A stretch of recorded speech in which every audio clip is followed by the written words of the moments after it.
know we talked yesterday about the second halves, but despite the 12-point margin, y'all seem to do some things a little bit better than like maybe y'all have done in recent weeks. Just kind of talk about that, even though you came Yeah. up short, just some of those things you're able to do. Yeah, there were seven things that we changed. Um, Not that you guys want to hear all seven, not that I can remember all seven after an emotional loss, of course. But one of them was personnel, one of them was the routine, one of them was how we started defensively, schematically, um, and offensively. But we made a bunch of changes, hoping that one or two or three or four of those changes might help us get off to a better second half start. We had half times all week in practice, and we'll continue to do that moving forward. Thought our guys embraced that. We spent a week putting in a zone that's brand new to these guys, and I thought that was a positive factor for us. I don't think the final score was indicative of how close the game was. Credit our guys. Obviously, Auburn is really, really good. They're perhaps the best team in the country.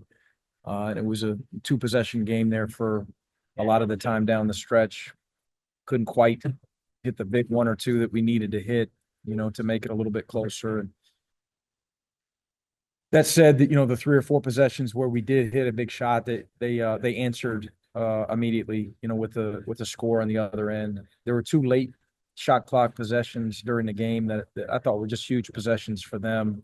The wherewithal that Baker Mazara had and Janiah Broome, one with a three and one with an and one in the paint, where the ball just kind of squirts to them really, really late, and they made us pay. And that's what good teams do and good players do. So we were really, really close, literally split seconds away on those two potential stops, which would have saved us 6 points from those guys scoring.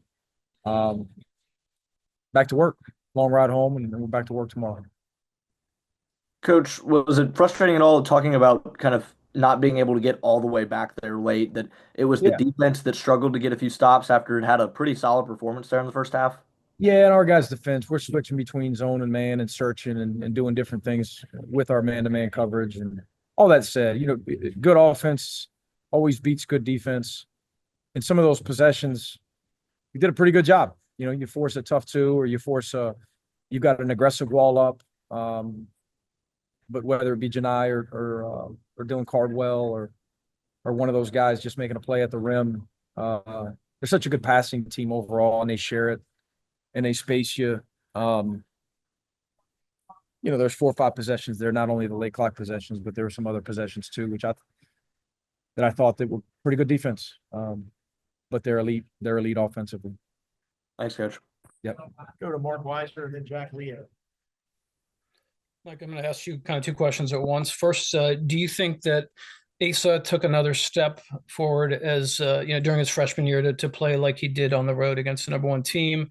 And then can your team you mentioned it didn't feel like a 12-point loss necessarily. Yeah. How do you kind of take a little bit of positive or momentum, even though it was that kind of loss, into Florida? No, we did. One of the things we talk a lot about in our program is not getting too high over wins and not too low over losses, and keeping it all in perspective. There's been negativity from our staff to our guys, led by me, obviously, after wins, and sometimes there's positivity communicated to our guys after losses, and this was certainly one of those. I'm not sitting here celebrating the fact that we lost. We played better than we did on Saturday. We just did. We played better in the second half. We competed at a higher level. Auburn made some big plays late clock, as we talked about. Otherwise, it would have been even more interesting down the stretch. If we continue to play like that down the stretch of the season, I've got faith that we got some more wins in us. What about Asa? And I'm sorry, I didn't mean to dodge that. Fantastic, great performance. Stepped up, made big shots, plays with swagger.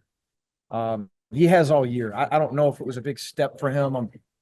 Whether he came in here and got 14 or he got 25, I wouldn't have been surprised. He's just a competitive kid that works his butt off, and he's showing the whole world, how talented he is. And Auburn's got one of the best front lines in the country, of course. And Asa was productive. They were too, though. Their front line was too. That was a high level game. Thanks. Like obviously a guy like Janai is going to get his, but I mean, SEC high 31 for him tonight. What did they do to get him as involved as they did? Again, they really pass it well. They've got 4 elite shooters, not good shooters, 4 guys that can really, really fill it up that are capable of hitting multiple threes. And so when the floor is a little bit extended for him, because of the attention to detail with those shooters, he's able to put his head down and draw fouls and drive it and back you down. Deep post position, offensive rebounds, cutting. He just scores in a variety of ways. He's got big, soft hands, great touch. And he's an older, experienced guy with winning experience and scoring experience in this league. He's here at the end of his career, and he continues to get better as well. And we'll finish with Aaron Ladd.